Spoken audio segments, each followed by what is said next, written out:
Otro concepto que me gustaría reforzar es el de relación de equivalencia.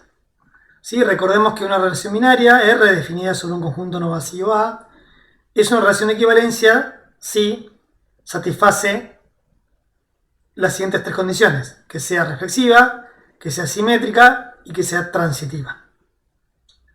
Una vez que estamos en presencia de una relación de equivalencia, podemos definir lo que se conoce como clase de equivalencia de un elemento. Y la definición es justamente la que tenemos acá, que está sacada del apunte, que lo que me está diciendo que la clase de equivalencia es un conjunto formado por todos los elementos que están en relación con el X.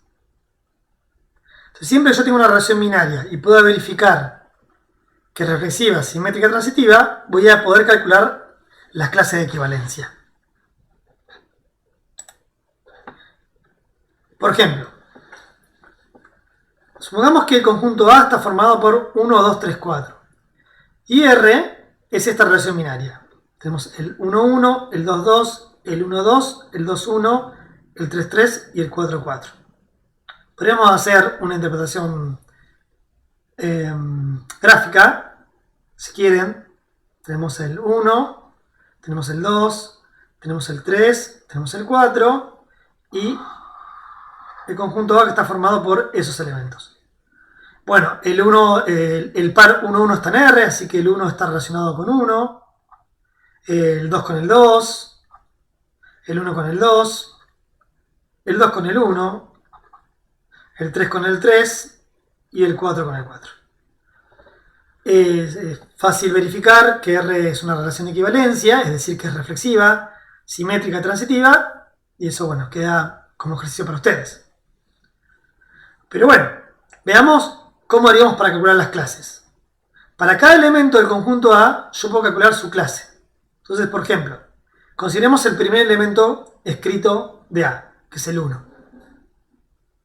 ¿Quiénes serían los elementos que forman la clase del 1? Bueno, clase del 1 es el conjunto formado por todos los elementos del conjunto A, tales que se relacionan con el 1. ¿Quiénes se relacionan con el 1? Bueno, miremos la relación que tenemos escrita acá. O si quieren el dibujo. 1 está en relación con 1. Así que el 1 lo voy a agregar.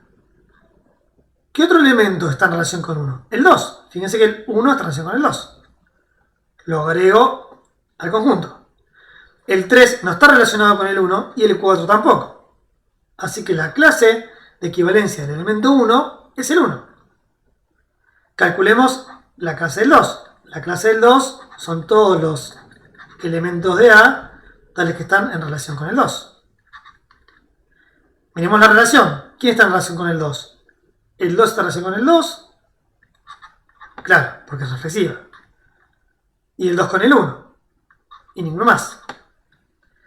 Después podemos calcular la clase de equivalencia del elemento 3, que son todos los elementos de A que están relacionados con 3. Y hay uno solo, que es el mismo 3, únicamente. Y lo mismo con la clase del 4. El único elemento de A que está en relación con 4 es el 4. Observemos que, notemos que la clase del 1 es igual a la clase del 2. Bien, una vez que uno tiene calculado o conoce las clases de equivalencia, puede construir lo que se conoce como el conjunto cociente. ¿Qué es el conjunto cociente? Es el conjunto que formo con las clases de equivalencia. Es decir, es un conjunto de conjuntos, donde cada uno de esos conjuntos que me forman el cociente son las clases de equivalencia. Entonces, en el ejemplo anterior, habíamos visto que la clase del 1 estaba formada por el elemento 1 y el 2, coincidía con la clase del 2, y después teníamos la clase del 3, que era el conjunto formado por el elemento 3, y la clase del 4, que estaba formada por solamente el elemento 4.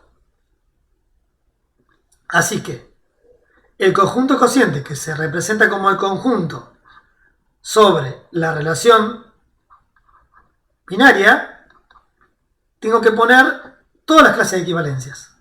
Entonces voy a poner la clase del 1, la clase del 2 no la voy a agregar, porque en un conjunto no es relevante.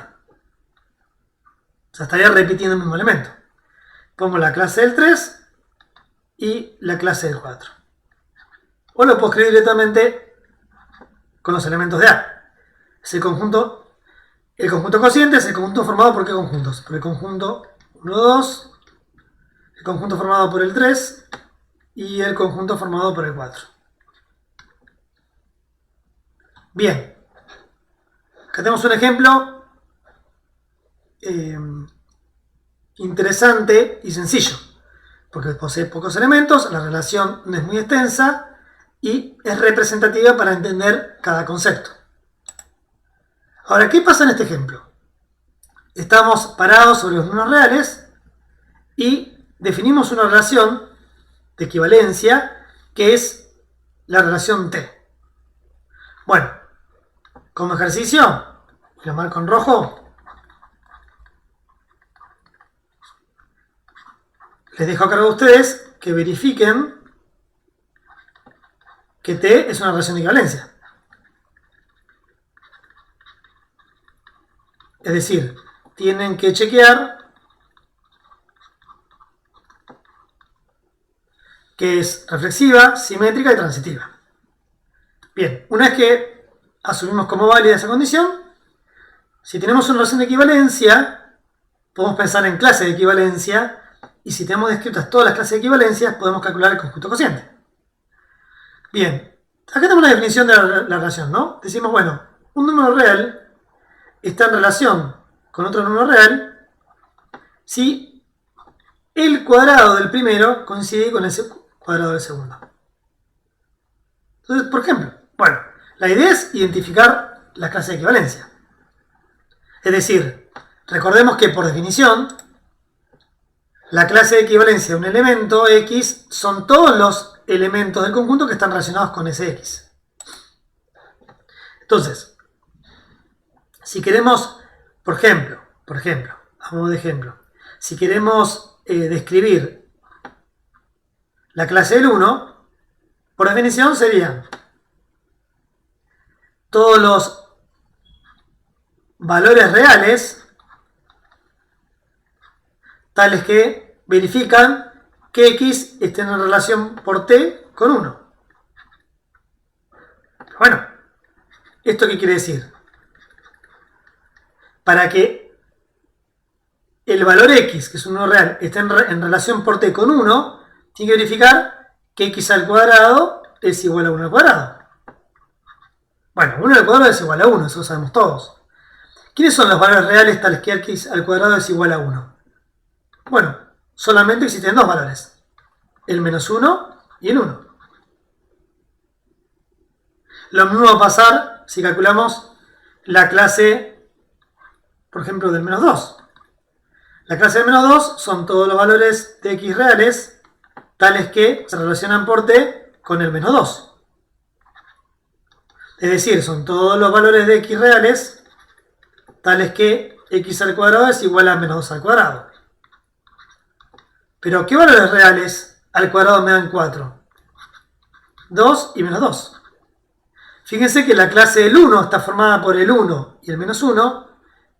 El menos 1 tiene signo contrario. Y la clase del menos 2 está formada por el 2 y el menos 2. El 2 tiene signo contrario del menos 2. Entonces uno puede decir, bueno, entonces, esto que hice para el 1 y para el menos 2, ¿lo puedo hacer con cualquier número real? O sea, siempre va a ser cierto que en un número real cualquiera, la clase de equivalencia del X va a tener al X y al menos X. Y casi siempre, pero no siempre. Fíjense lo que pasa con el 0. Porque, ¿por qué acá la clase de equivalencia me arroja resultados? Porque tengo el valor y el que se genera cambiando de signo. Pero si el valor es 0, cuando le cambie de signo va a ser el mismo valor. Entonces, en la clase del 0 van a ser todos los X reales, tal X está en relación con 0, por T. Es decir, todos los x reales, tales que x al cuadrado es igual a 0. Pero existe un solo valor real que al cuadrado me da 0, que es el propio 0. Por lo tanto, en general, ¿cómo voy a describir la clase de x? Bueno, va a depender. Si el número real es distinto de 0, va a contener dos elementos. Va a contener el x y el menos x. Ahora, si estamos calculando la clase de equivalencia del 0, tiene un solo elemento, que es el propio 0, o sea, x.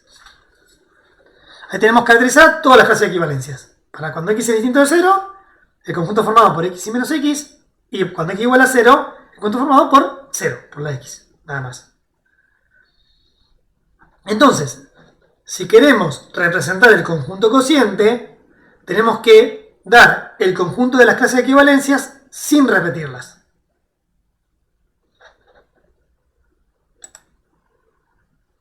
Entonces, A sub t va a ser el conjunto de las clases de equivalencia donde, cuidado, tengo que ser cauteloso y cuando expongo el conjunto cociente, la idea es no repetir elementos. Entonces, si por ejemplo, yo doy la clase del 1, no puedo dar la clase del menos 1, porque observen que la clase del menos 1 coincide con la clase del 1. Entonces, si yo en el conjunto cociente meto en esa bolsa la clase del 1, no voy a meter la clase del menos 1. Entonces me toca asegurar de que no haya repetición de clases. ¿Cuándo hay repetición de clases? Cuando yo metí un valor y metí el cambio de signo. Cuando yo meto una clase de un valor real y meto la clase de ese valor real cambio de signo, estoy metiendo la misma.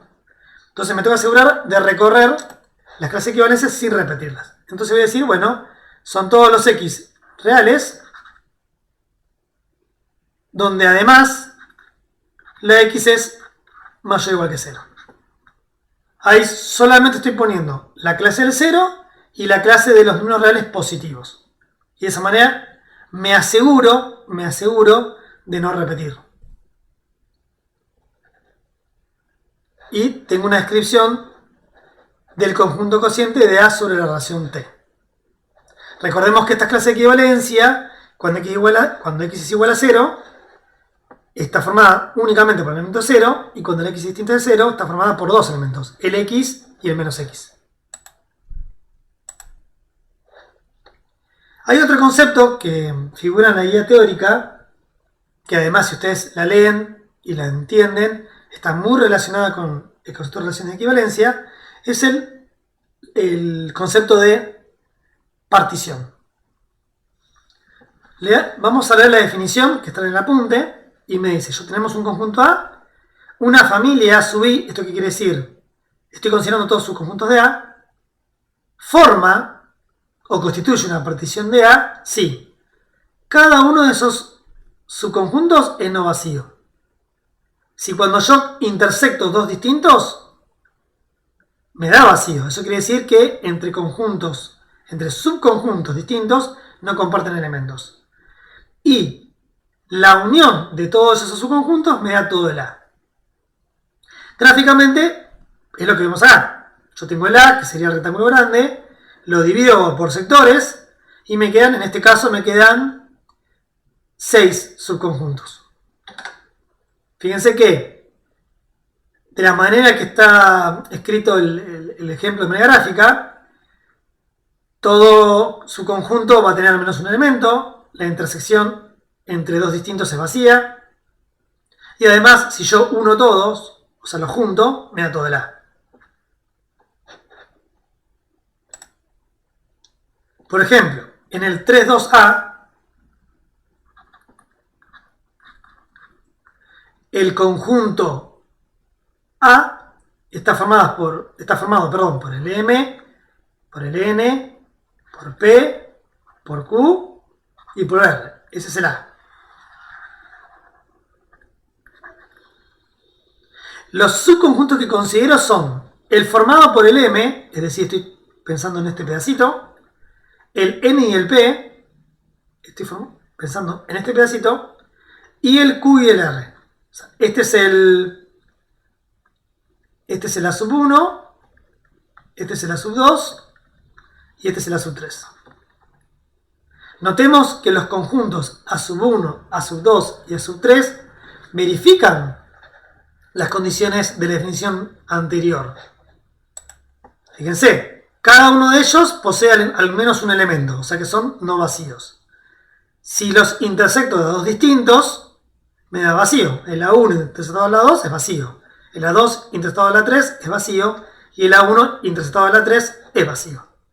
Y si uno los tres conjuntos, me da el conjunto formado por todos estos elementos, que es el propio A. Así que A1, A2 y A3 forman una partición de A.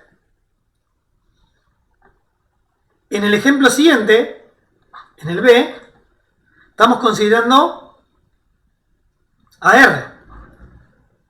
Y a R lo estamos pensando como una partición